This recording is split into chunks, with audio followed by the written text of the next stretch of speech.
d'Elisabeth, comment vas-tu? Bonjour Stéphane. En pleine forme, Je vais j'imagine, bien. comme Oh, toujours. oui, en pleine forme, la patate. La patate souriante.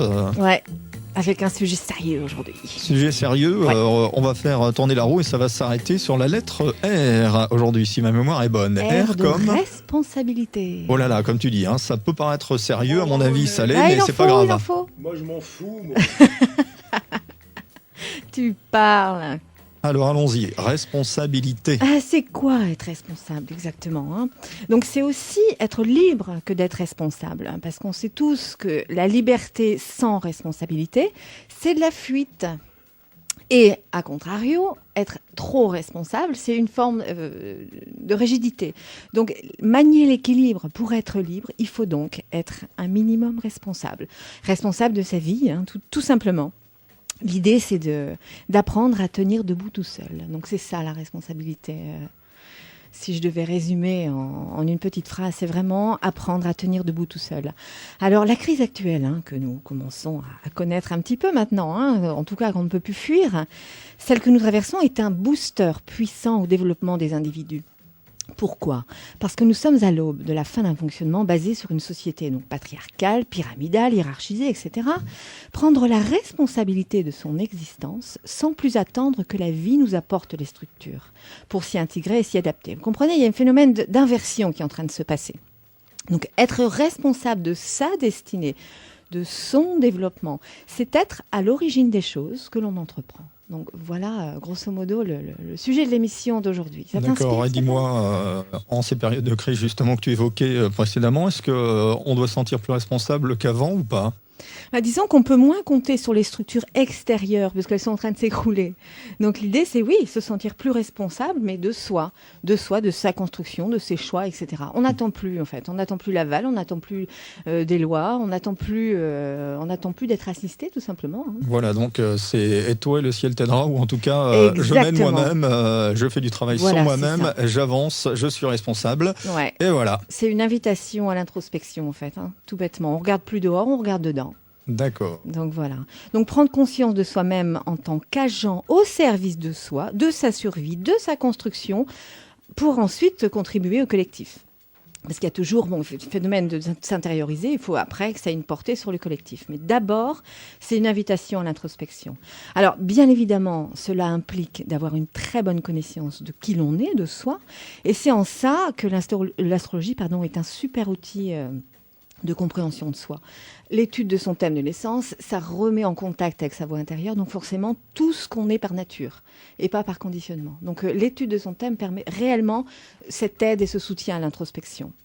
Donc l'astrologie permet aussi de savoir à quel moment l'univers nous souffle dans les voiles, dans le sens de notre développement. Donc à la fois, il nous aide à nous introspecter, donc cet outil astral. Et en même temps, il nous dit que voilà, à chaque moment, il se passe telle ou telle influence qui nous permet de nous adapter au mieux. C'est un outil de confort qui nous permet de bien nous adapter à nous-mêmes et au monde extérieur. D'accord, sans entrer dans les détails si tu veux bien, Elisabeth. Vas-y. Au niveau, je ne vais pas demander un chiffre du pourcentage, mais à partir du moment où on étudie son thème astral, Oui. est-ce que la correspondance entre l'individu et le thème astral, il se rapproche vraiment, c'est-à-dire en fonction de l'heure de naissance, l'endroit, Alors, elle est très pertinente ta etc. question, Stéphane, justement. Alors, la description d'un thème de naissance, c'est l'être humain dans son devenir, dans son idéal. Ça ne veut pas dire pour autant que la lecture du thème correspond exactement à la personne que j'ai en face de moi. Puisque selon le niveau de conscience qu'elle a d'elle-même, cette personne, elle ne va pas forcément être en phase avec son thème. En fait, c'est comme les fameuses petites prévisions qu'on trouve un peu partout dans les magazines, Voilà. dans les journaux, qui ne vont pas forcément correspondre. Elles ne vont pas forcément correspondre parce que l'individu n'est pas forcément... En gros, pour résumer, c'est pas l'univers et l'influence des planètes que je remets en cause. C'est toujours la capacité de l'individu à les comprendre. D'accord. Tu vois la différence ? Ok. C'est que pour moi, personnellement, l'influence astrale, elle ne se trompe pas. C'est l'individu qui peut-être a du mal à les intégrer ou alors à devenir qui il est tout simplement. Parce qu'on est formaté, il faut l'admettre, hein, on est formaté, on est conditionné à un environnement familial, on est conditionné à une société, etc. Et il faut enlever tous des formatages pour être en phase avec soi. Et le thème de naissance parle de la personne qui est au plus profond de soi et non de la personne conditionnée. Donc selon le niveau de conscience de l'individu, il rentre dans les descriptifs de son thème. Tu comprends ? D'accord. Et concernant l'horoscope, par exemple, est-ce que tu penses que, je sais pas, moi, j'ouvre le journal ce matin, bingo, tel signe, aujourd'hui, belle journée, c'est génial, va y avoir une rentrée d'argent, tout le monde nous aimera, etc. Est-ce que tu penses que ça influe justement est-ce qu'on n'a pas tendance à essayer de coller à son horoscope du jour, par exemple? Est-ce que ça peut avoir un effet, on va dire, positif ou bénéfique sur nous? Tu viens de le dire tout bêtement. Moi, à partir du moment où ça fait plaisir et que ça met de la bonne humeur, pourquoi pas ? Maintenant, comme tu sais, je fais pas d'horoscope parce qu'effectivement, pour moi, l'étude d'un thème, ça se fait dans la totalité du thème et pas uniquement sur le signe. D'ailleurs, j'ai écrit une phrase que j'allais dire au final, mais que je vais sortir maintenant. Attention, citation, écoutez bien. C'est de moi. Que j'encourage davantage à vous attarder sur qui vous êtes, plutôt que de vous inquiéter sur ce qui va vous arriver, car ce qui vous arrive est en fonction de qui vous êtes. Voilà, c'est très profond, à méditer. À méditer. Donc, tu comprends l'idée ? C'est de ne pas forcément toujours attendre de savoir ce qui va nous arriver. On induit tout ce qui nous arrive. C'est notre personnalité, notre façon de nous conduire, notre façon de penser, notre façon d'agir qui va déterminer ce qui va nous arriver. Donc, concentrez-vous plus sur l'étude de vos profondeurs et à la limite, l'avenir n'est pas si important. Ok. Voilà. Alors. Donc, nous sommes venus au monde pour cela, pour grandir, pour apprendre à nous reconnaître, à nous aimer, à nous réaliser, à créer et à grandir. Donc, en première partie de vie, nos parents, alors je dis bien dans l'idéal, sont les piliers de notre construction.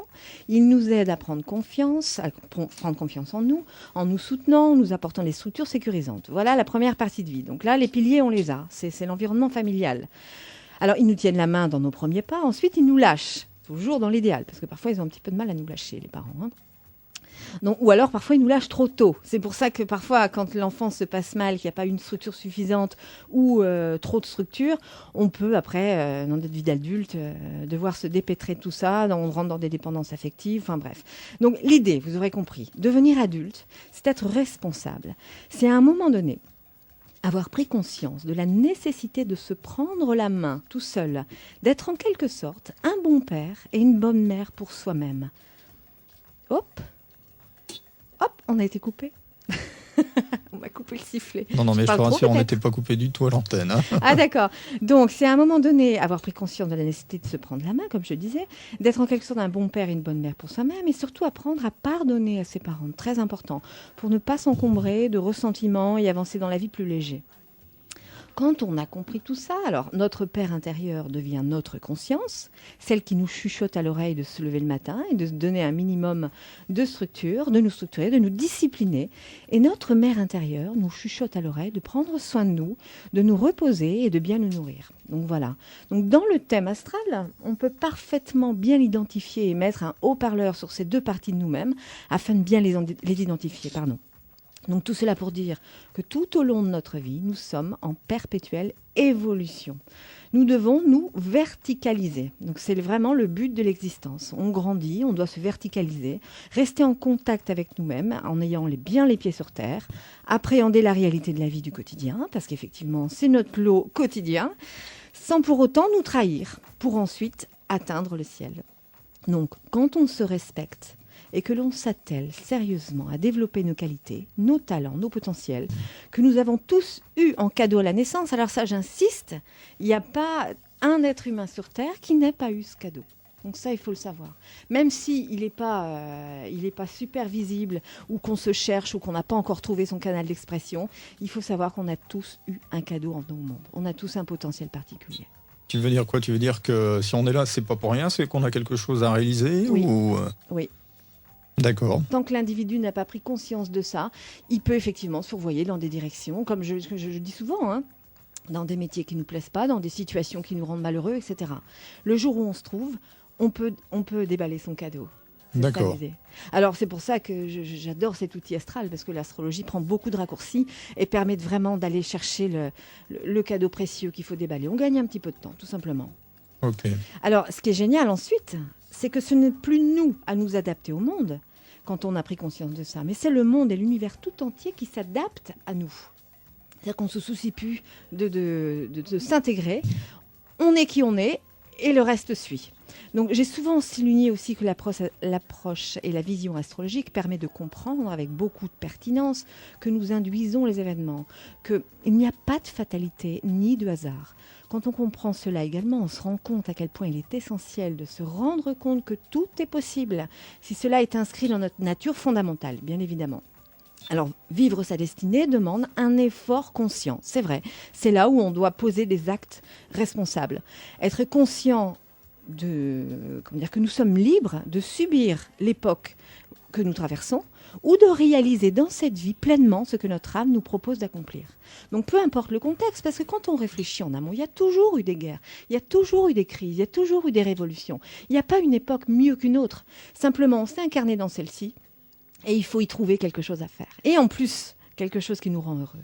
Donc le bonheur, ce n'est pas d'accéder à cette idée conditionnée du bonheur comme d'être célèbre, de vivre dans des palaces en sirotant des cocktails au bord d'une piscine. C'est plus ça le bonheur, on l'a compris. Mais d'accomplir pleinement sa légende personnelle, de vibrer, de jubiler au travers sa compétence. Celle qui est à la fois innée et qui, avec conscience et sagesse et responsabilité, il nous est plus facile de développer avec amour. Donc chaque signe dans sa meilleure représentation a la force de se positionner et de libérer son énergie de la meilleure des façons. Alors évidemment, toujours dans l'idéal. Toujours dans l'idéal. Alors moi, de toute façon, je pense que devenir qui l'on est, devenir meilleur, c'est le meilleur projet qu'il soit. Tu penses pas, Stéphane ? Bah écoute, pourquoi pas, hein. Pourquoi pas ? C'est une obligation d'être Généralement, on essaie de s'améliorer au fil du temps. On se bonifie avec le bovin, ça dépend, hein. On peut devenir un vieux con également, hein. Oui, c'est sûr.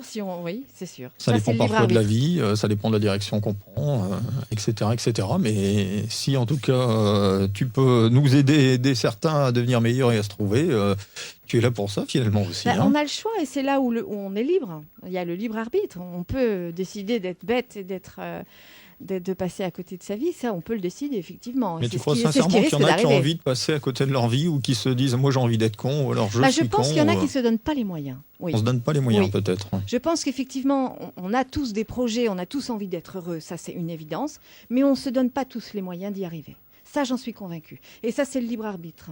D'accord. Voilà. Donc, je vais faire mon petit descriptif, signe par signe. Donc, non pas donner projeter dans l'avenir, mais voilà, toujours optimiser l'énergie de chaque signe pour que chaque personne qui m'écoute puisse comprendre son